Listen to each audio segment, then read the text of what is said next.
I did not know that the slides were not going to auto-advance, so this is going to be a little bit of a juggling more between the microphone, the clicker, and my little key cards. So, okay, embrace that. Yeah, I'll embrace it. I'll put the clicker down and hold the cards.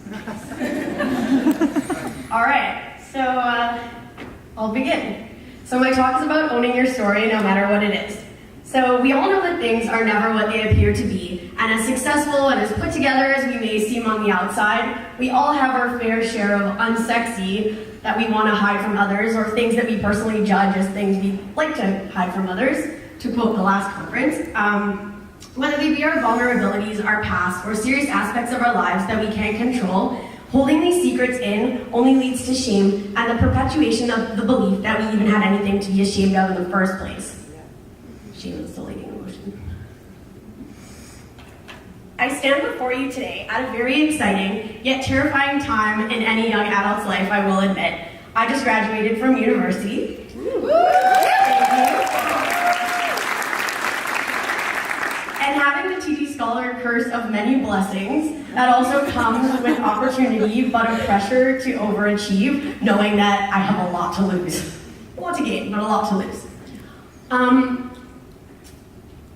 What you may not know is that despite my seemingly perfect health, I live with cystic fibrosis, a life-threatening illness that affects my lungs and digestive system, as well as all aspects of my life, and underwent a liver transplant in 2009. However, I am here, having done what only 30% of people with CF do. I graduated university and have achieved so much more.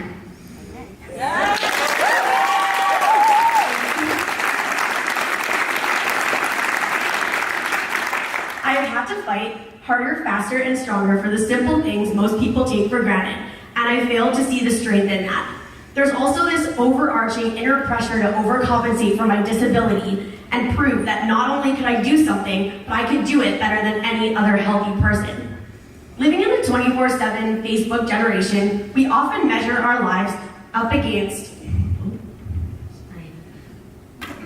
Living in the Facebook generation, we often measure our lives up against an unattainable reality where people just share the glamorous parts of their lives. It's like the highlight reel, and we never get to see the full movie. We forget that no one and nothing is perfect, and that there is no shame in being real. The performance I was putting on every day was exhausting, and even led to hospitalization, I will admit, more than once. It finally hit me. Why was I pushing so hard to separate myself from my illness, when it was my illness in part that made my story so remarkable and unique? I really wanted those slides to auto-advance, so I'm sorry about that. I began speaking at 9 months old, and as my parents would say, I have never stopped. Some people even confuse my executive leadership skills with being a sweet yet bossy little girl. As you can see, as I grew up, I remained small. I'm only 5'2", so not everyone can see me, but I've always been heard, whether it was through my music, my trademark cough, and now my powerful voice for advocacy. I first began expressing myself through music, writing songs as an outlet for my story.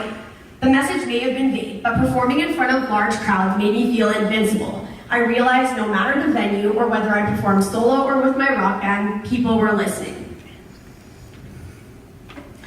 In college, my interest grew to politics, and Model UN became a way to express myself, even when it was defending a position that was not always my own.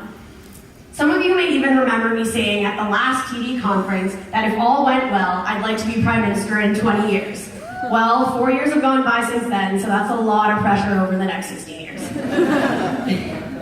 But I have come a long way since then, pressure and all, and realized that I do have a story and that people are listening. Whether it be an inspiring group of TD scholars, employers, or friends and family, it is impossible to expect anyone to understand what we're going through if we don't tell them our stories, especially given the invisibility of something like CF and many of today's problems. So instead of letting my challenges define me, I transform my disability into my ability and drive to affect change in my life and in the lives of others. I exude enthusiasm and passion into all of my endeavors, and despite everything, try to never let the sick take the fun out of me. Owning my story means that I get to control the message too. People often take what you put out there, and while I may not be able to control their individual reactions, I'd much prefer to be able to stand in front of a group of people and say, yes, I live with an illness that tests me every day, but I'm a hell of a lot stronger because of it, and no matter the challenge, you know I'm gonna rock it. And you know what? People respect you a lot more for that.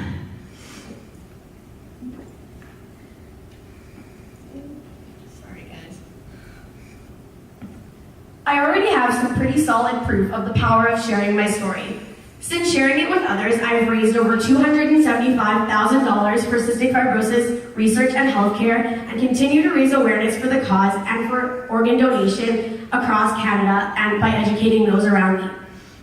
I've had the opportunity to mentor others living with chronic illnesses and their families to provide some help with struggling with that enormous burden.